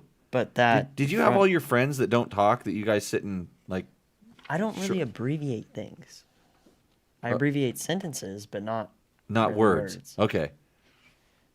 That front discard is stock plastic, so go easy, please. I already identified that. I identified that. And some Tusk Your bike has got stuff up there. and some Tusk rackless luggage full of booze and ibuprofen, and some other Well, at least we got the ibuprofen right. stuff I can't think of. Pic was taken in February as we set out for Death Valley. It was a great to meet you. Holy! Hey, and wait! George. This photo was shot in my freaking it. Yeah. I'm looking at. It's funny because I'm looking at that and I go, it looks like there's a weed farm next door. And it is. To meet Yeah, that's at the flat track. That's it. That's at area. What do we call it? Area 52 or whatever the address is. 50, 60, 61. Area 61. Does it 36, 30? I don't remember. That's the weed farm. We got to remember what the name. When we start calling something, we got to remember the names. No, it changed. It was once it was Area 52, Area 51, and then the address of the place. That's the one that's because I think it's 3661. I get confused because I have 3661, 37, and 3731. So it's 30. It's Area 61, Yeah. not 51. Area 61. That's shot at Area 61, next to one of those cherished mobile RVs. Is he a student or what? I don't know this bike. I think he just came here and parked here to go ride go exploring in BDR. I thought this bike roosted even before I realized where it was. But it's just a guy who knows what he wants to do with it. Put the stuff on it, and go. Yeah. Yeah. That's. I mean, I could pick it apart and say I would change this or I would change that. You know, little things like this. But this is Dude, set the up. bike looks like he's using it too, and I like that. That thing is. Yeah, well used. It's And Yeah, just because those bags aren't clean. For sure. No. Used. Yeah. The grips are used. everything looks well used. This one roost, just straight up roost. I like it. That's It's a pretty probably good one. Ricky Brabeck approved because it's a Honda, except it's not an old 2008 450X. But that's a good bike. Congratulations on getting onto the board, not having to go through the review process. Do we have other questions, or are we gonna finish We it have up? one more question. One more question. Okay. I think we have another Another question chat question that you had missed. on the soon to be canceled Rooster Endo segment. Oh man, I'm confused about this already. But John Solmeyer. John Solmeyer. Solmeyer. And don't ask me why it printed out so big. I had it sized just the same as the others. It came out massive. Right. No, it's actually the quality of the photo is just horrible. I mean, like the colors and stuff like that is pretty bad. But we'll get into it a little bit more. 2015 YZ250 FX. TBT racing suspension. Bike graphics decal. Tusk Racing 12-inch LED lights for night races. Couple bash guards and stick flickers. Sick flickers? Stick flickers. Sick flickers. What's a sick Like flicker? sticker. Stick flicker. A sick flicker is when you go off the jump and get all cattywampus. Or it could be a flick stickers. What would a flick stickers be? No clue either. Sick stickers? Yeah. Yeah. And it's good to go for everywhere in the woods on the desert. Good to go from everything from the woods to the desert to the MX track. I agree. So we didn't really talk about, other than it's stickered up and skid plated up. What was it? What's the abbreviation we need to use for skid plate now? Skid. Skid. Skidded. It's sticked. Skid, sticked, and tricked. Yeah. Why? Okay. Why is it setting on loading ramps? Why is this stand on top of loading ramps out in the front yard? Could the front yard be saturated and he doesn't want the So he lives in a flowers to press swamp. in? He lives in a swamp. If he's in the Pacific Northwest or Alaska, yeah, I believe it. Really, you could set your sand in there, and all of a sudden your tires would be on the ground. Well, I would see like if the ground was soft enough where it could leave imprints. Or is he just trying to make his photo look super sick? I think he's got all this cool stuff out there. You can see the ramps look like they're flexing a little bit from the weight, and that's not a super heavy bike. But so this guy took extra effort to set up his photo. He didn't walk out in the garage and snap a picture of it. Mm-hmm. He put it on a stand, On a ramp, out in the front yard. I just realized something. We have no idea if people are actually submitting bikes they still have, or if this is something that he set up like for photos when he was getting ready to post it to Craigslist. Oh, he's selling it. Well, I'm just saying we have no idea because that would explain Logan, why it's all set up like that. Logan, where's your photo of your YZ 250? He's ready to fire that thing up. Oh, the Kickstarter's out. I didn't even notice that. It's good to go. It's an FX. It should have a kickstand, right? Yeah, but the bikes don't look as good on they look more race on the stand. Yeah, they do. But Yeah, look good eye. so he took the effort. This is not weighing good for our friend No. Ben. Is this Ben? Matthew. Matthew? And then what was this bike roosts because he took the extra time and he listed all the stuff off. He told us what was on the bike. Which wasn't much. Wasn't much, but that bike doesn't need much. No, it was good. That's a skid plate that you could drop from the sun and it would survive. Yeah, so that's it. Back to He's To the sand supposed to dude. get back to us. kicks. Oh, he's gonna get back to us. He might not that be was getting back if he hasn't gotten to already. Time.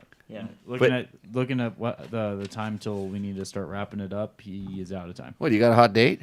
No, I'm just trying to keep some consistency with the show. Oh, you the know? show length. Right. Yeah, just some consistency. Length does matter, especially with podcasts. So Is that what it says on your Grinder account? that's what it says in mine. It also- Okay, it also- this one is officially ending because I needed to know about the vibrations, and and like I said, this is all about good vibes, and we don't know if we had vibes at all, so that one's gonna endo. And this bike here, for sure, because of the photo. Oh, we're awarding $100 gift certificate from Takamoto, aren't we? Yeah. I almost forgot about that too. Takamoto.co. Yeah, they sponsor the segment. They sponsor the segment. This is Takamoto. Hopefully, they keep sponsoring the segment. If If we cancel it? No, I can't cancel it now. Shoot. But people should still definitely submit mini photos. George says that guy cares about his damaging his lawn. His dead lawn. That's why I brought the point up about maybe it's in an area where like the grass is really soft because maybe the snow just melted and the lawn's not looking too happy. Okay, so I'm going to say this bike endos because of the photo. you. It's Thank a you. good bike. It's a good bike. It endos because of the photo. But Logan, here's where I'm going to turn it 100% over to you. You have to make a choice because it's either this bike or the Honda. One of those gets the $100 Takamoto certificate. You decide. Please make the right decision. No, I mean, Because I have a hard opinion on this one. So you have a hard opinion. I have a hard opinion on who should win it, but I but actually- Logan is Does the that one. go on your Tinder account? Tinder. Oh yeah, I have a bunch of hard opinions. Hard opinions. Yeah, check out all my hard stuff on Tinder. Where I talk about podcast lengths and don't even get me going on the podcast girth. Well, Logan. So Logan, you're waffling. You're gonna pull an official waffle. I don't know what that is. It's where you don't make a decision. Because I'm gonna let Matt decide. Because Matt has an opinion, and Matt seems he stated he actually said that he has an opinion. Matt, who wins? Oh, Honda. It's not even close to me. Okay. That guy, he gets out there, he goes There on we his go. bike. Is someone who's having some serious, like, I want to go camping urges. One guy I wants relate this to redone. Rica. This guy wants this redone. Yeah. I concur. What, he wants us to talk about it more, or he wants it stuck back on No, the board in a different like- spot? Yeah, it's stuck. Oh, okay. What did it roost or endo? It was like back here. Okay, so it. Okay, so Kinda- who was kinda- the Honda again? Oh, it endos because he's trying to hide his disc guard. Oh yeah. The roost is the Honda guy. Yeah, and Honda guy won. I'm just looking Joshua up. Arney. Yeah, so congratulations, Joshua Arney. You won the $100 gift certificate to Takamoto.co. Go ahead and reach out to me, and we'll get you in touch. Yeah, awesome. Thanks for participating in this segment. And if I said mean things about your bike, I apologize. I should. I'm not apologizing. I'm. If You apologize, it's like admitting you're wrong, and you're right. I'm right, yeah. No, I should submit some of my own bikes. Here, Yeah, we should do a rental, like the rental bikes, Oh. like just like a Tech Talk special. It's With its own all little rental episode, bikes? and it's all your rental bikes. How about if I just like go and do some of my bikes? And the problem is I probably wouldn't even notice that it was one of my bikes, and it'd be up here, and I'd start talking shit on it. Yeah. Oh my god, that guy really? Why does it have that on it? He has all the orange bling that's just all worn away, but he still keeps it on. So, okay, everybody, that's our segment, and you said we have another question. There's one from the chat that I would rather get to first. Okay, let's get it. Because that last one on the sheet's like, Yeah. give or take. And it's going to be the one from Jacob Yeah. Molnar. Hey Jimmy, Moose or tubeless, riding from my house to trails about 8 miles on city streets. Don't sweat it, bro. Yeah, the Moose is. Everybody's so. There's just. In the beginning, the manufacturers that made Moose were so concerned about failures because it does happen under extreme conditions that they basically said, "Hey, you can't ride them on the street. You can't go over this speed for this amount of miles and all that stuff." And it's basically they don't want to have failures because bad news travels fast. I'm sure their lawyers talk to them about how they need to say this stuff. and they're being very cautious. But if you're not doing anything that they're not telling you can't, and I think like Nitro Moose says, don't go over 60 miles an hour for X amount of time. They literally have some sort of numbers. I think Michelin has sort of the same thing. If you have a properly installed moose, which means the right size moose into the right size tire, you can do ridiculously stupid stuff with it, and it's not going to fail. Let's just put it that way. I mean, I use them in rally and dual sport applications, and I use ones that are like literally too soft. I never put too small ones. I never put ones that are not the right size into tires, because then you will have failures.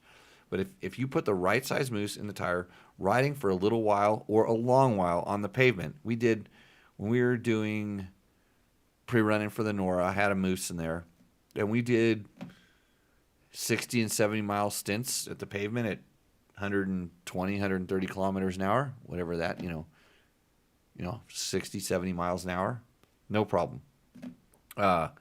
So I did have a problem eventually, but that was because something different, but it was test to failure. So, don't stress on it. Mooses are just fine. So, and Mark Daniel says, get some adventure on the Honda. That's right. Hey, this show wouldn't be possible without the support of companies like Yamaha, Taco Moto, Scott Sports, Climb, DDC, Trail Tech, and Fasst Company. So every time I ride, I use Fasst Company Flex handlebars. If I'm riding one of my own bikes, I generally have a Trail Tech device on the bike a lot of times. Actually, I have a lot of their kickstands on my bikes, and I have radiator fans on the bikes. Those things are awesome. But when I need to track where I'm going or I want to know information about my bike, the Voyager Pro is the best motorcycle-specific GPS you can use. And if you have friends, everybody tells me it's really nice to have friends. I'm going to get some one of these days. I think I can buy them on YouTube or Facebook. Ask that lady. Ask the lady. Oh, Yeah, you're in that age bracket. I can ask the lady She for has friends. good financials. I'm going to get her. Well, I'll tell you what I'm going to do. I'm going to get her a Voyager Pro, and then we can use buddy tracking, and then I'll know where she's at, and she'll know where I'm at. So buddy tracking, the best feature of the Voyager Pro. Climb gear. I'm getting super excited about wearing my vented stuff, the XC Light gear, and I just got done testing some really awesome stuff. I had to box it up. It's actually in that box over there. I had to send it back, and they just released the other day, they released the Climb Raptor gear, which is like this outer shell stuff, which I tested about 1.5 years ago. And it's kind of cool to see it finally get released and everything. And I'm like, oh, I know which stuff that was, because I don't know what it is. I don't even know what they call it when they send it. This stuff, wait till they release this stuff. And it's probably going to be 1 year or two. I'm just guessing based on times that I see stuff. But it's I figured out what it was. I didn't know what it was. And I figured it out, what the change, the material change was and stuff, which is pretty cool. Scott Sports, light, sensitive goggles. Transition on the prospects are super awesome. Yeah, really good. And I'll get you some laminated tear-off slogan, so when you get roosted, you can just start ripping those things off, and you can see where you're going, and you look cool doing it. Taco Moto, thanks for supporting the awesome segment called. What's the segment called? Logan, co-host, bro? Takamoto? Yeah, what's the segment they sponsor? Ristrendo. Right. And Yamaha, makers of awesome 4-stroke bikes that happen to just win the Supercross Championship. I like the YZ450 since 2010, but it's taken a little while for it to get put where it was. So Outdoor Championship last year, Supercross Champion this year, and I mean... what more can you say? Blue Crew. 8 250 champions. Well, that's and it won our shootout too. So if we're gonna talk about that, I actually have some questions. Like, what was so bad about that 2010 compared to the one now, or is it just that James Stewart didn't like it and that just destroyed the bike's reputation? And Jody And didn't Jody like didn't it like it. because it was something new. Okay. I don't know. So when I was at Dirt Rider and we were doing all these tests and stuff like that, I had a very diverse group of test riders. In other words, we had older guys that were vets, we had guys that were novices, and we had, the obligatory pro riders. We had a very diverse group of guys, and everybody that we used had open minds. They didn't come in like thinking that a KTM sucked, because back then, well, everybody else thought it. KTM sucked, and maybe they're not the best, but they have qualities that are definitely unique and good, and some things that needed work on. So there's all these different stuff. So when we would do these comparisons, the job of the editor, the guy that's in charge, is to make sure that you have an open-minded group of people that are going to really tell it like it is and explain it, and they're not going to be influenced from kind of other stuff. And I don't really want to know, this sucks. It's like this is good and this is good, and I didn't like this because of this. And so when that Yamaha came out, it was fuel injected, and did they have the tuner app at the time? The plug-in one? I think they may have. I don't totally remember this time. But anyways, it actually worked really good. The suspension was, how they talk about how the Yamaha suspension is so good now? It was that good back then. It didn't change.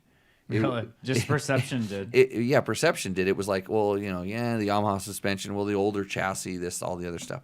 But it wasn't. It was definitely different, but it was kind of going the right direction. And this is the thing, when you make a bike that's a complete big change, did you make the change to go the right direction, or did you make the change to go the wrong direction? And where I'm seeing this now is, maybe you can look at the racing with the KTMs. You hear, the commentators and stuff talk about, the bike. And I haven't seen too many tests on the bike by people that I trust. And I haven't really read a whole lot of them at the time, but I want to ride that bike to find out, because you're not building a bike to win a Supercross championship. You're building a bike to sell to people that are going to go ride it. Right. And I thought the Yamaha was just a good all-around bike for everybody. The top pros, I can definitely see. This is 2010. I could see where they had some issues with it. But it didn't stop James Stewart from going out there and annihilating them for 2 weeks or so, 2 or 3 weeks. Josh Hills, as a matter of fact. Yeah, he also had success on that I bike, remember right? these guys up there running up front. I'm going, oh, that's pretty amazing. And then something, it's literally like somebody told him, hey, that bike sucks? And these are the head cases that races are. They went, my bike sucks? Oh, wow, okay. Maybe it sucks. And then all of a sudden it just spiraled out of control. And I don't know, what, it's the bike hasn't, in my opinion, they say Yamaha's made very pointed, systematic changes to that bike over time, and it's gotten better, each time. And there was a couple times where, for me personally, the changes weren't better, so it changes a little bit, but it's always been the same bike. It's the same bike, and I would actually, we did this with CRF 450s once. We rode a 2005, whatever the first, 2002, 2005, and 2008 CRF 450Rs, the 4-strokes. And we had we re-prepped some very stock ones, and they were all completely stock when we rode them. And it was amazing to ride them. And it was kind of funny because some of the riders go, man, that 2002 was really good. There was characteristics of it that were good, that even in 2005 or 8 or whenever we did this. But it would be really interesting to get a brand new 450. This is something, somebody else will steal the idea, but nobody listens to this podcast. So, Trevor, we need to go get a 2010 YZ450, get it prepped back to stock, and then get a new one and ride them. And then I can explain this more clearly. That would be really cool story. Actually, I want to do that. So I have the new YZ125. The thing I'm working on now is riding the new YZ125 and my 2005, which is the first year of aluminum frame. The problem is I have modified my 2005 to I've actually done, I have stiffer springs in it, and actually titanium springs, which was new, and I did a little porting to it, and it's really good. But I still want to kind of do this, back and forth, because really the frame hasn't changed. So, that's the thing. It's like some guys aren't in the position to buy a brand new bike, but they like their 2012, and they go, do I need a new bike? Well, let's, do something that kind of brings it back. But I don't think that bike has changed. it used to be wide. That's the one thing I'll give it. It used to be really, really wide, and they've worked on narrowing it up and dropping the radiators down. So from a visual standpoint, that'd probably be the biggest thing. Because that's the one thing I've definitely noticed when I first rode the backwards engine was in, I think, 2015, and just that and the 2022s, it was just mind-boggling. Because I remember it. And you're talking about 250Fs. 250Fs, yes. So that 250F, the engine configuration spinning that around yielded a very, very big advantage in power, in the ability to run that intake track the way they can run it, get the air filter. That's the big advantage that they have just on everybody else. And you watch Honda really change their engine, the cylinder head architecture to get that air filter into place. The air filter's not back here and down low. Now it's up on top and high. So it's it's kind of this downdraft thing. And then in reality, when you're talking about horsepower that these teams need to make, it's not really in the position of the air filter. It's like what they can do with the whole valve train to make the less drag up in the valve train, to lift the valves sooner, longer, all this crazy stuff. So, yeah, I want to do that 2010 versus 2020 something or other. That would be really cool. I'd love to do that. I'm going to talk to somebody about that. You want to do that, Logan? When were you born? 05. So you were 5 years old when this bike came out. And you don't care. I would want to know what the differences are. I would want to know the differences as well, and I would want to compare it to say what the guys were complaining about at the time. And I don't just mean the top pros. I mean I want to pull up articles from that time as well. That'd be pretty cool. You can do a really in-depth story about this, and you can do this with any model. You could do such a deep dive on this and the technology in it, and there's there's really, really good shows that go into that with the motorcycle stuff. They go into the racing. They talk about the racing, the background, all this and that, and the other stuff. But nobody does this with the tech side of stuff. It's just hey, it's Instagram. Look at my picture. Me next to my hop. I'm going to modify this. Send me some products. So, let's see. So we do have two more questions, but Tom Gray. Mitchell Rainford. He's asked this twice. So. Okay. Do you have any experience? Oh, Mitchell Rainford for Ford. Do you have any experience with the RTT stabilizer? I just picked one up, but haven't seen much online about them online. A long time ago, and this is, we're talking 15 years ago. I believe I don't know whether it was a used bike or it was a bike that came through Dirt Rider or whatever at the time, but it actually was a steering stabilizer that had a thumb adjuster or something. You could actually adjust how the Scots adjust with a little knob. It had a thing, but then it leaked. It leaked all over the place.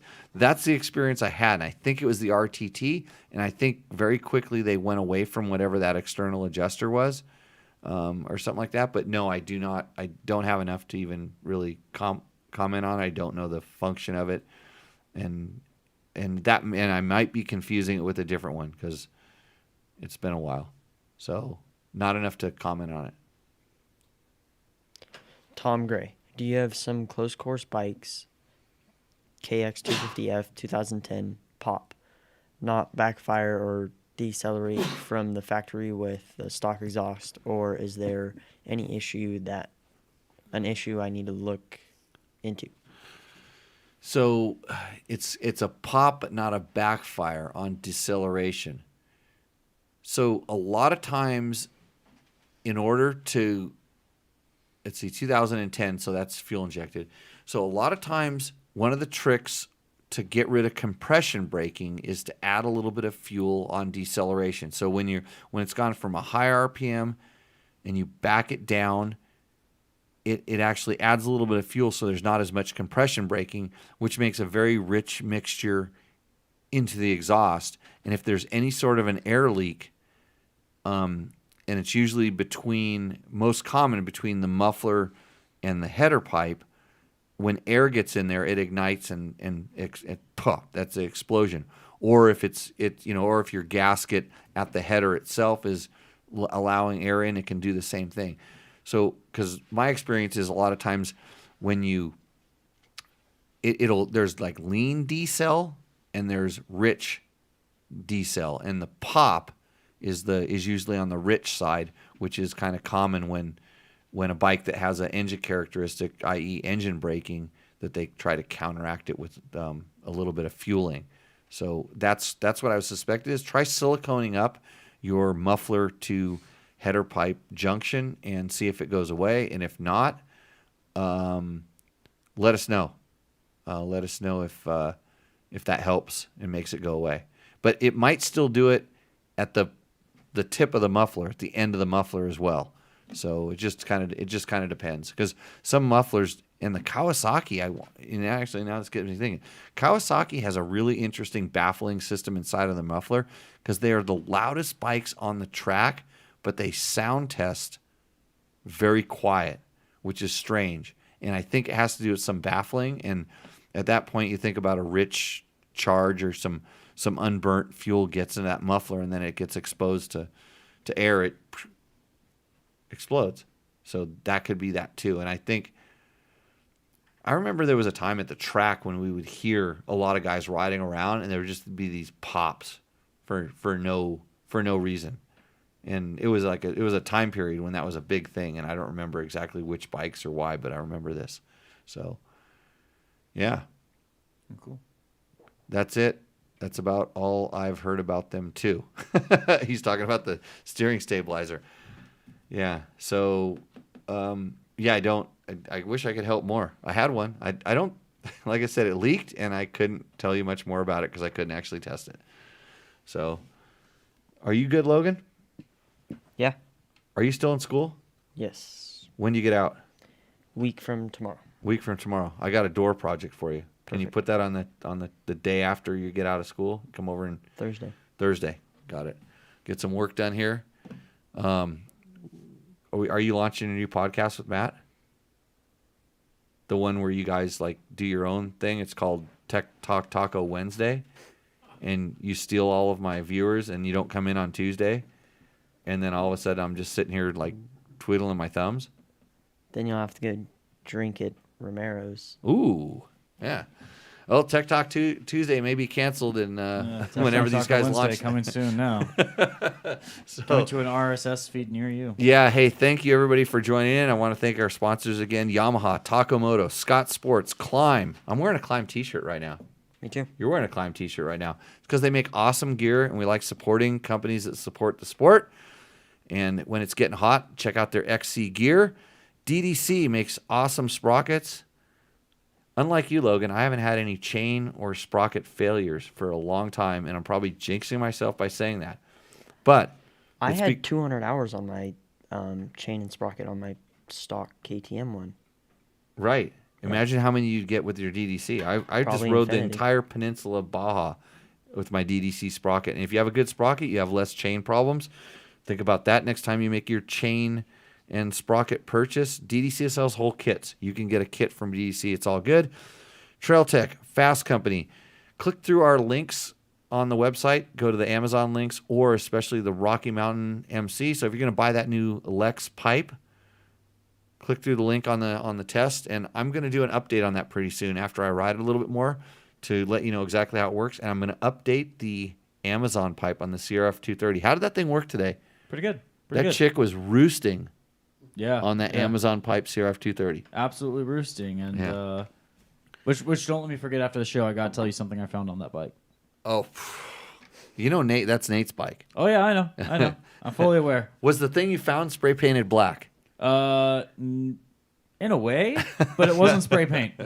Yeah, so the Better Rider podcast, if you want to become a better rider, and all of us do, you can check that out, and it gets you into the world of www.jimmylewisoffroad.com.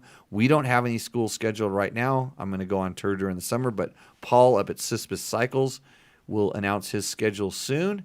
And come and see us at the Tour Tech Rally and, of course, the KTM Rally during the summer. I don't know if they've announced that yet, but it's going to come. And, yeah, good to see everybody on the chat room. Thanks for joining in. Do we have anything else we need to get to, Logan? You want to thank your sponsors? Your dad. My dad. Yeah. Say, I'd like to thank my dad for For prepping taking my me to bikes race. and teaching me how to prep my bikes. So now he can just sit around and not have to worry about me because I can prep my own bikes. Yeah. Okay, you're going to learn Just- something from me eventually. One of Just these think days. that came out of my mouth. Yeah, okay. This mouth put a lot of things come out of it, and I don't want you to be responsible for most of them. Okay, with that, everybody, we will see you out on the trail.